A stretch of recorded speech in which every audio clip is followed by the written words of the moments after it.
Some find dry land wherever they can. Others have not been so lucky. Hundreds of cattle lost, their food underwater, but they're also suffering from insufficient sunlight and magnesium deficiency. The president of Argentina's main farmers' organization calls it a catastrophe. Farmers have a big challenge working with this crazy climate, but we have the responsibility to keep producing, even if the climate obliges us to modify the way we work and adapt what we grow.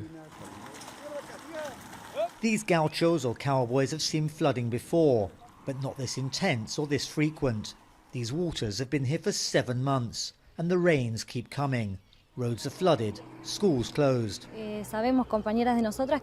We know through our colleagues that some children have to walk a long way with rain boots through the countryside. It's difficult to get out. Sometimes they get here, sometimes they can't. Ricardo has lost cattle and sheep. His house is surrounded by water. It's mostly small and medium-sized producers in this area who he says get little help from the authorities. He says they have no time to rebuild before the next floods arrive. I love the countryside. I've always lived here. I love the animals, and this makes me very sad.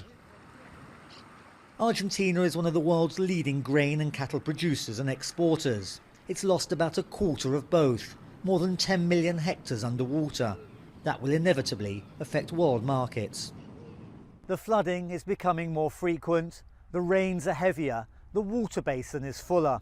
It's a battle that never seems to end, and it's being fought on several fronts.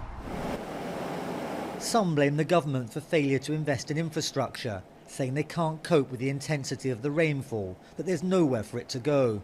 All say the climate has changed and accept that extremes are here to stay. We have to think about developing methods that allow us to store water so we can use it when it's scarce. That will take time. We need information, a national political plan, and obviously resources. This is cattle country. Everyone is connected, everyone is affected, eventually. All watching the forecast, scanning the sky, learning to live and keep producing with flooding. Daniel Schweimler, Al Jazeera, Rauch, Central Argentina.